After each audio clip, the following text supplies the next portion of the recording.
Hello and welcome to This Is Us. I'm Becca King-Reed, and this week we're in Saratoga at the Hakone Estate and Gardens.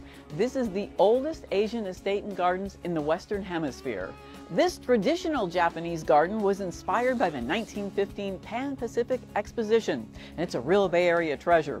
We're going to walk through the gardens, visit some beautiful locations, and share some wonderful stories about the Hakone Estate and Gardens. We've got some fascinating stories to share, and it all starts now. This is us. This is us.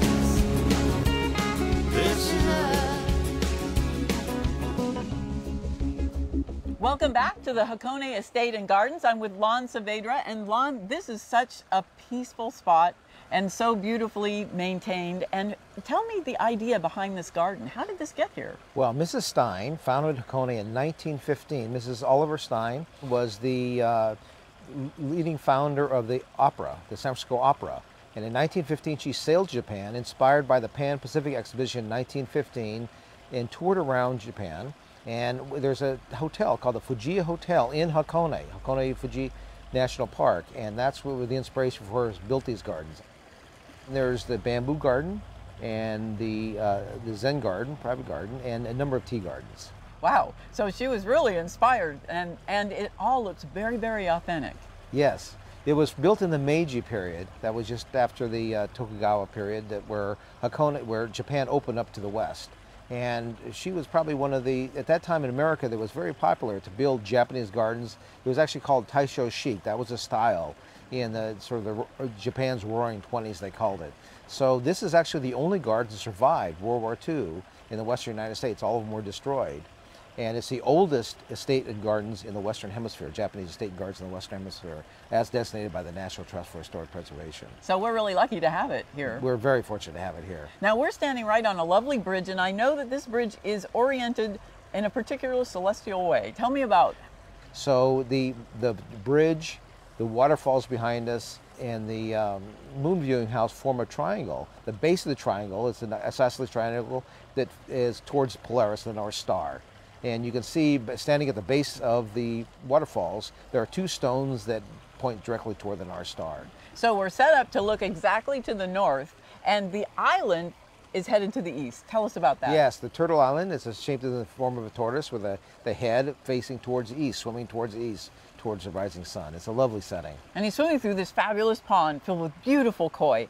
Tell us a little about the history of koi in the Japanese garden setting. Yes, well, koi actually come from Persia. Their natural setting, they're black. The colors is actually a very recessive gene. So if koi were left in their natural state, they would return to black. But they're cultivated in such a way so the oranges, the blacks, the golds are reflective of nature and reflected in the garden itself. So koi, some of these are up to 50, 60 years old of the koi.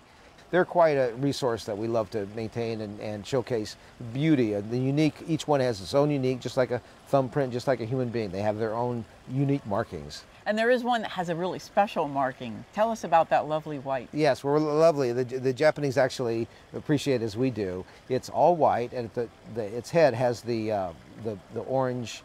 It actually reminds us of the Japanese flag. So again, it's one of the natural mutations that occur in nature, but this one particularly evolved in such a way that it has a beautiful setting brings us back to our friendship and our love of Japan.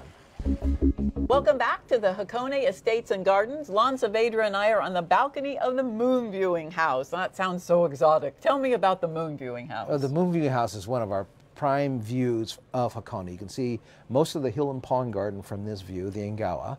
And during the moon viewing season, which is autumn, September and October, the moon rises and sets with its reflection in the pond here.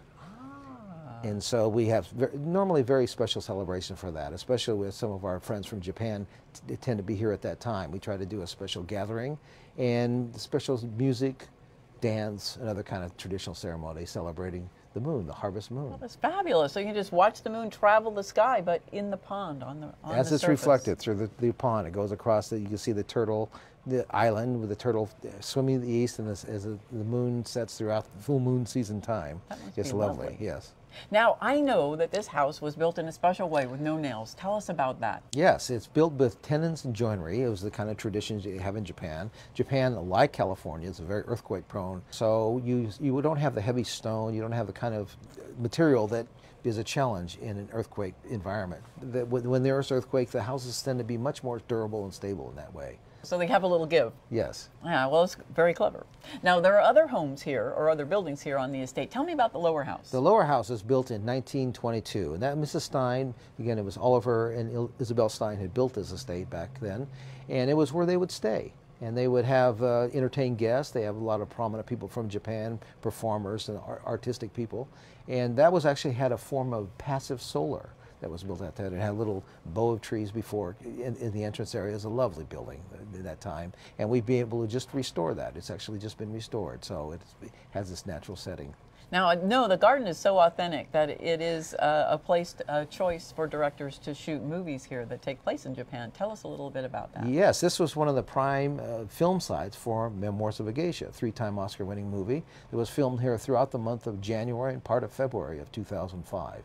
It was a magnificent. Having a film crew here was very, they were very conscious of how delicate this environment is. This building actually was tinted and wrapped with ramps all across it so they can film many of the key scenes of the movie of Geisha, Memoirs of a Geisha. Well, that'll be interesting to look at now. I'd love to see the movie again just to look and see where it was shot. And one of the other things that you have that make it so authentic is the bamboo garden, and you have some really special bamboo back there. We're delighted with our bamboo garden. It's actually a friendship garden, as Hakone really represents a bridging of cultures between the Pacific, across the Pacific, between Asia and the United States. The bamboo garden is, there's stones aligned in such a way that they show the friendship between Mukoshi, a suburb of Kyoto, and Saratoga. Then you have the tortoiseshell bamboo, which is the only grove of tortoiseshell bamboo we have here in North America. Beautiful, rare bamboo that was mutationed in such a way that you can see the tortoise, back of the tortoiseshell coming up through the growth of the bamboo. Well, Lon, we have had the best time, but unfortunately, every good thing comes to an end, and now we're going to have to go. But we really want to thank you for allowing us into your estate and gardens. Well, it's a great honor having all of you here. Thank you so much. Oh, you're more than welcome. Thank you as well for watching tonight. For all of us at This Is Us, and for Lon Saavedra from the Hakone Estate and Gardens, I'm Becca King-Reid saying so long.